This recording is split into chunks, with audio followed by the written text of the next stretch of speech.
आपका अवचेतन मन वह अदृश्य शक्ति है जो आपके जीवन की दिशा बदल सकता है, खासकर जब बात हो दौलत और समृद्धि की। इस अध्याय में हम जानेंगे कि कैसे आप इस शक्तिशाली साधन का इस्तेमाल करके अपने वित्तीय लक्ष्यों को प्राप्त कर सकते हैं। सुनते रहिए और पाइए सफलता की कुंजी। चैप्टर 9, दौलत पाने के लिए अवचेतन की शक्ति का प्रयोग कैसे करें। अब अगर आप आर्थिक संकट में हैं, तंगहाली में दिन काट रहे हैं, तो इसका मतलब यह है कि आपने अपने अवचेतन मन को यह विश्वास नहीं दिलाया है कि आप हमेशा समृद्धि में रहेंगे और बचत भी करेंगे। आप ऐसे लोगों को जानते होंगे जो हफ्ते में सिर्फ कुछ घंटे काम करते हैं लेकिन बहुत सारे पैसे कमाते हैं।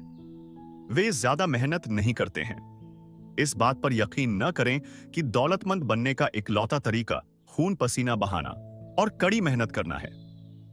ऐसा नहीं है। जीवन का प्रयास रहित तरीका सबसे अच्छा है। वह काम करें जिसे करने से आप प्रेम करते हैं। इसे इसकी खुशी और रोमांच के लिए करें। मैं लॉस एंजेलिस के एक एग्जीक्यूटिव को जानता हूं जिसकी तनख्वाह लाखों में है। पिछले साल उसने क्रूज से 9 महीने तक दुनिया की सैर की। उसने मुझे बताया कि उसने अपने अवचेतन मन को विश्वास दिला दिया था कि वह इतनी ज्यादा तनख्वाह का हकदार है। उसने बताया कि उसकी कंपनी में ऐसे लोग हैं जिनकी तनख्वाह उसकी तुलना में 10% है। हालांकि वे बिजनेस के बारे में उससे ज्यादा जानते हैं और शायद बेहतर प्रबंधन भी कर सकते हैं। बहरहाल, उनमें न तो महत्वाकांक्षा है न ही रचनात्मक विचार। अपने अवचेतन मन के आश्चर्यों में उनकी रुचि नहीं है। दौलत मस्तिष्क में रहती है। दौलत व्यक्ति के अवचेतन के विश्वास से ज्यादा और कुछ नहीं है। आप यह कहकर लखपति नहीं बन सकते, मैं लखपति हूं, मैं लखपति हूं। अपनी मानसिकता में दौलत और समृद्धि के विचार रखकर आप दौलत की चेतना विकसित करते हैं। समर्थन के अदृश्य साधन। अधिकांश लोगों के साथ दिक्कत यह है कि उनके पास अदृश्य सहारे नहीं होते हैं। जब बिजनेस कमजोर हो जाता है, स्टॉक मार्केट गिरने लगता है या उनके निवेशों में नुकसान होता है, तो वे बेबस नजर आते हैं। इतनी असुरक्षा का कारण यह है कि वे अवचेतन मन का दोहन करने का तरीका नहीं जानते हैं। वे यह नहीं जानते हैं कि उनके भीतर कभी न खत्म होने वाला भंडार भरा है। गरीबी की मानसिकता वाला व्यक्ति खुद को गरीब परिस्थितियों में पाता है। बहरहाल, जिसका मस्तिष्क दौलत के विचारों से भरा होता है, वह तमाम सुख सुविधाओं में जीता है। ईश्वर यह कभी नहीं चाहता है कि हम गरीबी में दिन काटें। आप दौलत और अपनी जरूरत की हर वह चीज पा सकते हैं। आप बहुत सारी दौलत पा सकते हैं। आपके शब्दों में इतनी शक्ति है कि वे आपके मस्तिष्क से गलत विचार साफ करके सही विचार भर दें। दौलत की चेतना विकसित करने का सटीक तरीका। शायद यह अध्याय पढ़ते समय आप कह रहे होंगे, मुझे दौलत और सफलता चाहिए। आप एक काम करें, रोजाना 3-4 बार 5 मिनट तक ये 2 शब्द दोहराएं, दौलत, सफलता। इन शब्दों में जबरदस्त शक्ति है। ये अवचेतन मन की आंतरिक शक्ति के प्रतिनिधि हैं। अपने मस्तिष्क में अपने भीतर की प्रबल शक्ति का लंगर डाल लें। इसके बाद उनकी प्रकृति और गुण से मेल खाती परिस्थितियां आपके जीवन में प्रकट हो जाएंगी। आप ये नहीं कह रहे हैं, मैं दौलतमंद हूं। आप तो अपने भीतर की वास्तविक शक्तियों पर भरोसा कर रहे हैं। दौलत कहने पर आपके मस्तिष्क में कोई दुविधा नहीं होती है। यही नहीं, जब आप दौलत के बारे में सोचते रहेंगे तो आपके भीतर इसकी भावना प्रबल हो जाएगी। दौलत की भावना से दौलत उत्पन्न होती है। यह बात हर वक्त ध्यान रखें। आपका अवचेतन मन किसी बैंक की तरह है, एक तरह की शाश्वत वित्तीय संस्था। यह हर उस चीज को बढ़ा देता है जो भी आप इसमें जमा करते हैं या जिसकी भी आप इस पर छाप छोड़ते हैं, भले ही यह दौलत का विचार हो या गरीबी का। दौलत को चुनें। दौलत के संकल्प असफल क्यों होते हैं? मैंने इतने बरसों में कई लोगों से बातें की जिनकी आम शिकायत यह होती है, मैं कई हफ्तों और महीनों से कह रहा हूं, मैं दौलतमंद हूं, मैं अमीर हूं, लेकिन कुछ नहीं हुआ। मैंने पाया कि जब वे कहते थे मैं दौलतमंद हूं, मैं अमीर हूं, तो उन्हें मन ही मन लगता था कि वे खुद से झूठ बोल रहे थे। एक व्यक्ति ने मुझे बताया, मैंने घोषणा की कि मैं अमीर हूं, मैं यह करते करते थक चुका हूं। स्थितियां अब पहले से ज्यादा खराब हैं। अपनी अमीरी की घोषणा करते समय मैं जानता था कि यह सच नहीं है। इस तरह के कथनों को चेतन मन स्वीकार नहीं करता है। इसी कारण उसने बाहर से जो घोषणा की और जिसका दावा किया, उसे उसका विपरीत परिणाम मिला। आपकी सकारात्मक घोषणा तब सबसे अच्छी तरह सफल होती है जब यह विशिष्ट हो और मानसिक संघर्ष या विवाद पैदा न होता हो। इस व्यक्ति के कथन से स्थिति और बिगड़ गई क्योंकि उसमें वित्तीय तंगी की भावना थी। आपका अवचेतन निरर्थक शब्दों या वाक्यों को स्वीकार नहीं करता है। यह तो सिर्फ उन्हें स्वीकार करता है जिन्हें आप सचमुच सच मानते हैं। अवचेतन मन हमेशा प्रबल विचार या विश्वास को स्वीकार करता है। मानसिक संघर्ष से कैसे बचें? जिन लोगों के सामने यह मुश्किल है, उनके लिए इस संघर्ष से उबरने का आदर्श तरीका यहां दिया गया है। यह व्यावहारिक कथन बार बार दोहराएं, खास तौर पर सोने से ठीक पहले।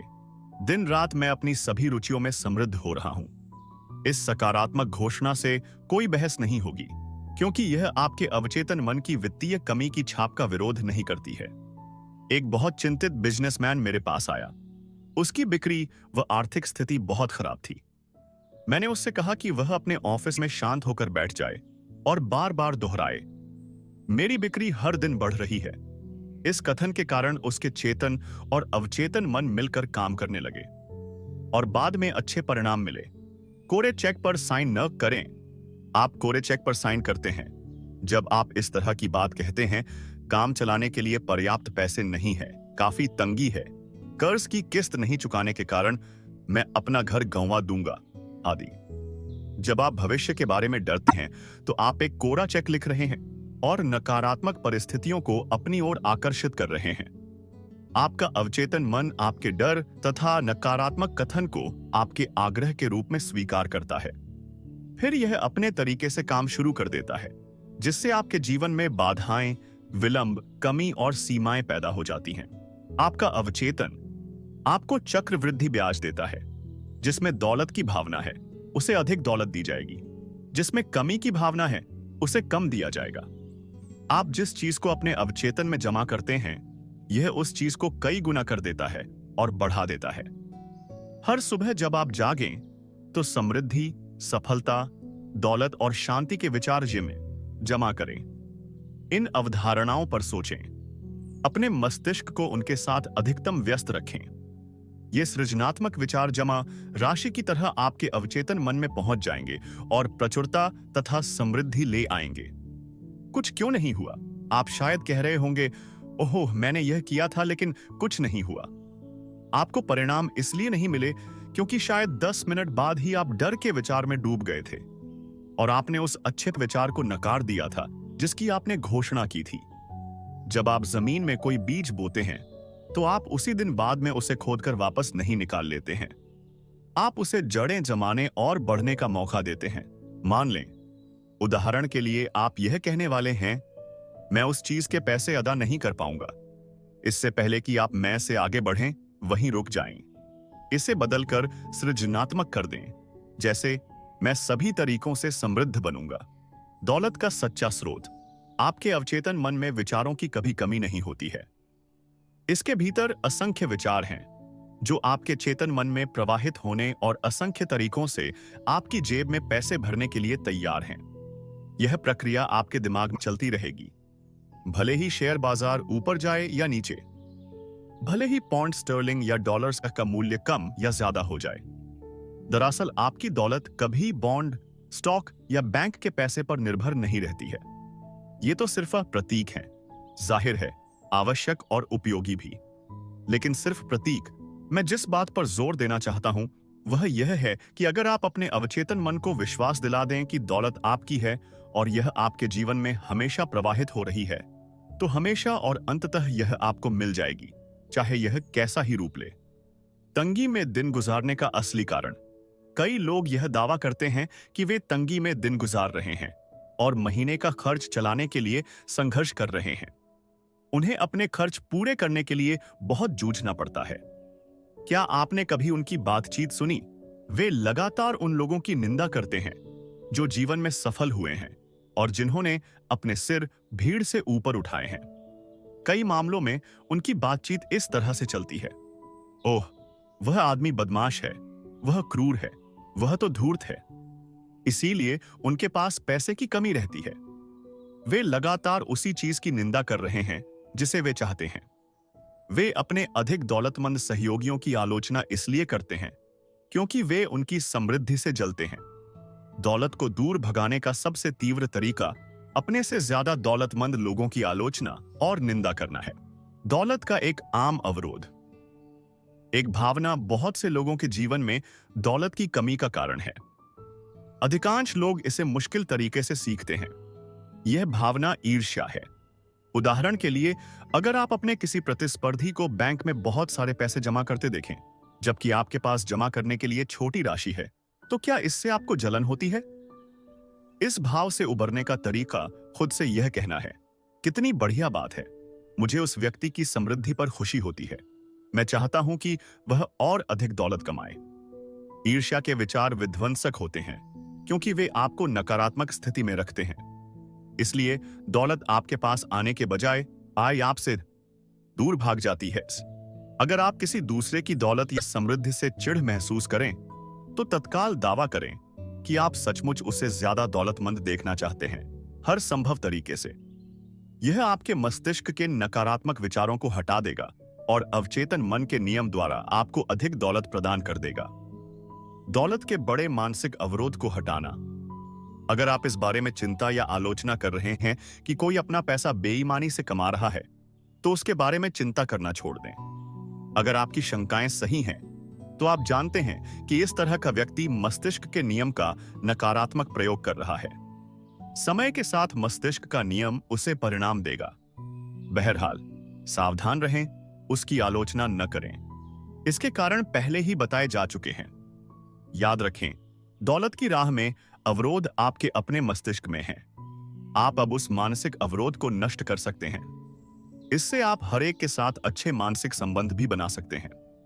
सोएं और अमीर बने। रात को सोने जाते समय इस तकनीक का अभ्यास करें। दौलत शब्द को शांति, सरलता और भावना से दोहराएं। ऐसा बार बार करें, किसी लोरी की तरह। दौलत शब्द बोलते हुए सोएं। आप परिणाम देखकर हैरान रह जाइए, सिस जाएंगे। दौलत बड़े हिमखंडों की घंडों की तरह आपकी ओर प्रवाहित होगी। यह आपके अवचेतन मन की जादुई शक्ति की एक और मिसाल है। अपने मन की शक्तियों का लाभ लें। 1. सरलता से दौलतमंद बनने का फैसला करें। अपने अवचेतन मन की अचूक सहायता से अमीर बने। 2. खून पसीने और कड़ी मेहनत से दौलत इकट्ठी करने की कोशिश करना कब्र में सबसे अमीर आदमी बनना है। आपको कड़ी मेहनत करने की कोई जरूरत नहीं है। 3. दौलत अवचेतन विश्वास है। अपनी मानसिकता में दौलत का विचार बनाएं। 4. ज्यादातर लोगों के साथ दिक्कत यह है कि उनके पास अदृश्य सहारे नहीं हैं। 5 मिनट तक दौलत शब्द धीरे धीरे और शांति से दोहराएं। ऐसा करने पर आपका अवचेतन मन आपके जीवन में दौलत ले आएगा। 6. दौलत की भावना से दौलत पैदा होती है, इसे हमेशा याद रखें। 7. चेतन और अवचेतन दोनों मन सहमत होने चाहिए। आपका अवचेतन उस चीज को स्वीकार करता है जिसे आप सच मानते हैं। आपका अवचेतन मन हमेशा प्रबल विचार को स्वीकार करता है। आपका प्रबल विचार गरीबी नहीं, अमीरी होना चाहिए। 8. आप यह घोषणा करके दौलत के बारे में किसी भी मानसिक संघर्ष से उबर सकते हैं, दिन रात मैं अपनी सभी रुचियों में अमीर बन रहा हूं। 9. इस वाक्य को दोहराकर अपनी बिक्री बढ़ाएं। मेरी बिक्री हर दिन बढ़ रही है, मैं हर दिन तरक्की कर रहा हूं और हर दिन ज्यादा दौलतमंद बन रहा हूं। 10. कोरे चेक लिखना बंद कर दें, जैसे काम चलाने के लिए पर्याप्त पैसे नहीं है या बड़ी तंगी है आदि। इस तरह के वाक्य आपकी कमी को और बढ़ाते हैं। 11. अपने अवचेतन मन में समृद्धि, दौलत और सफलता के विचार जमा करें। यह आपको चक्रवृद्धि ब्याज के साथ लौट आएगा। 12. आप चेतन रूप से जो सकारात्मक घोषणा करते हैं, उसे कुछ पल बाद ही मानसिक रूप से न नकारें। इससे वह अच्छाई खत्म हो जाएगी जिसकी आपने घोषणा की है। 13. दौलत का सच्चा स्रोत आपके विचार हैं। आपके एक विचार का मूल्य लाखों डॉलर भी हो सकता है। आपका अवचेतन मन आपको आपका चाहा गया विचार दे देगा। 14. ईर्ष्या और जलन दौलत के प्रवाह में अवरोध हैं। दूसरों की समृद्धि पर खुश हों। 15. दौलत का अवरोध आपके अपने मस्तिष्क में है। सभी के साथ अच्छे मानसिक संबंध बनाकर उस अवरोध को इसी समय नष्ट कर दें। अब जब आपने जान लिया कि कैसे अवचेतन मन को अपनी आर्थिक सफलता के लिए इस्तेमाल करना है, तो याद रखें, असली परिवर्तन तब होता है जब आप इन सिद्धांतों को अपने जीवन में लागू करते हैं। अगला कदम आपकी ओर से है। क्या आप तैयार हैं अपनी सोच को बदलने और दौलत को आकर्षित करने के लिए? सुनते रहिए, क्योंकि आपकी यात्रा अब शुरू होती है। तो याद रखें, असली परिवर्तन तब होता है जब आप इन सिद्धांतों को अपने जीवन में लागू करते हैं। अगला कदम आपकी ओर से है। क्या आप तैयार हैं अपनी सोच को बदलने और दौलत को आकर्षित करने के लिए? सुनते रहिए, क्योंकि आपकी यात्रा